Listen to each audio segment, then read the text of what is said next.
How are you? I'm good, Barry. How are you doing? Tell us who you are. My name is Tanya Baer. Mm-hmm. I am an adoptive and former foster mom in both Virginia and Florida. Wow. Doubled your pleasure. Yes, and I've actually internationally adopted twice as well. Really? So, have biological kids and stepkids that are grown as So well. how many kids in all do you have? Total, we have 6 that we legally have responsibility for. We also mentor a young man that aged out of foster care here in Virginia that we still parent to the best of our abilities. Okay, so how did you get into foster care adoption? Wow, infertility actually led us to our first adoption. Mm-hmm. We had neighbors for several years that were a foster family, so we always talked about it, but weren't sure about fostering. So when we went to adopt the first time, it was all about a baby. And we adopted our first son from Russia back in 2007 and early 2008. We came home in 2008. So that's the international. So you went. What made you go international? What set you on that path? We were an older couple with older children, and we just kind of kept getting that bad scenario that, oh, it could be a long wait for you, and so at that point we thought it would be better for us to go internationally. And at that point, I didn't want a birth family connection. Okay. So that was one of the things that weighed into it. I thought, what can we do to not have that birth family connection? Fast forward 11 years, and I will give you a whole different story on that one. So my opinion's changed. Your opinion has changed on birth connections. Why did it change? Seeing what it could do for my children, and that on my son's first birthday, when he had only been home a couple of months, I realized we were celebrating someone today, and that there was another lady halfway around the world, I'll cry, that was heartbroken that she knew this child that she loved, because as a biological mother, I know there's no way you can go through 9 months of pregnancy and not forever feel a connection to that child. So at that point in time, I realized that she deserved to know he was loved, happy, and not sitting in an orphanage any longer. So we actually did a birth family search at that point to make that connection in Russia to his birth family. And how did that turn out? It turned out good. We still have a relationship. We do online chatting sometimes, and I use some translation apps, and we share pictures, and I like to keep that connection for her, and I like it to be available for my son. He's now 11. He's not ready for it. He does have questions and does limited amounts of that birth family connection, but I think that one day, potentially, he might like to even go to Russia and meet them. Wow. Yes. Great. So is that your only international adoption? No, I also have a daughter from China. That we adopted her in 2012. So she's home 6 years in August this year. She is a medically complex child. So she's a whippersnapper, though you never know it when you meet her. But yes, she does. She has a complex medical scenario. So she was a special needs adoption from China. Okay, so has that been tough for you to deal with?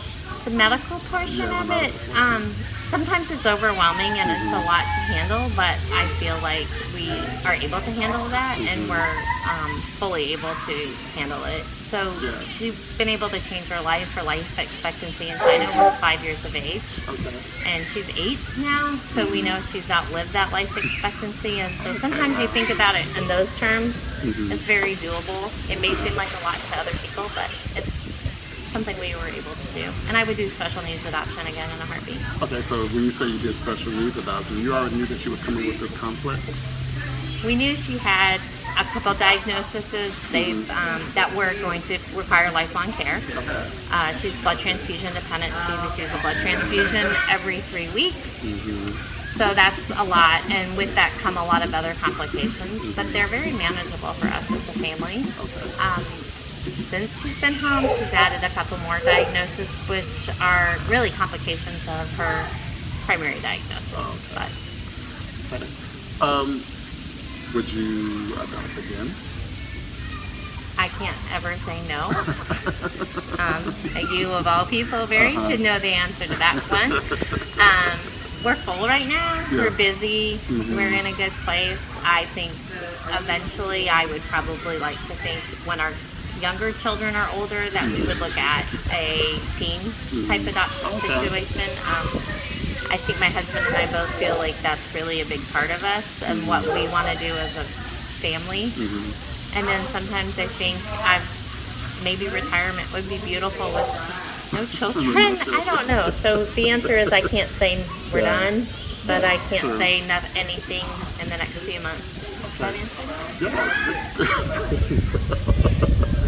When it comes to international adoption and foster care adoption, which you've done both, which would you say is the less complex route to go?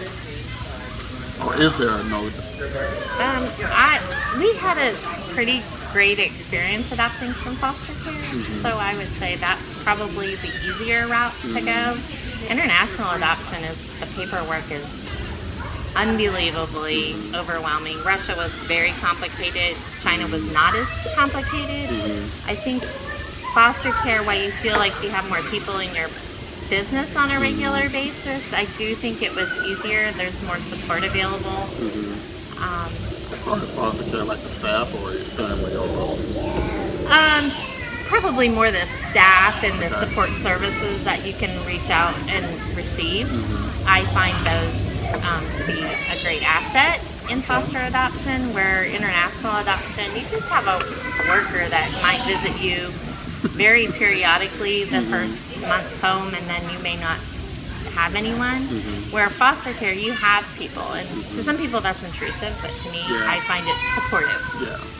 And so everyone's different. That's a great way to look at it. And financially, adopting from foster care is a much better avenue to go. Because international is very expensive. Yeah, I think I paid $20 for an inspection during our adoption from foster care for that was it.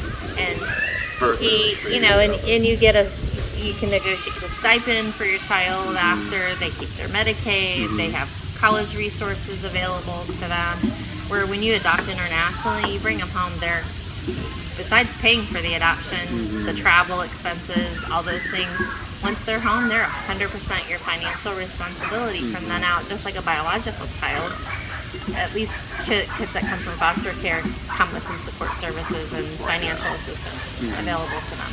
And now when you talk about financial assistance, that isn't a ton of money, but it's helpful. That's what it does not pay to raise them, but it does help to raise them and make it so it's a drop not in the bucket, basically. But it's not, just the Medicaid portion of it, to not for their Medicare, for their medical and dental. I mean, we have private health insurance as well as the Medicaid for our son.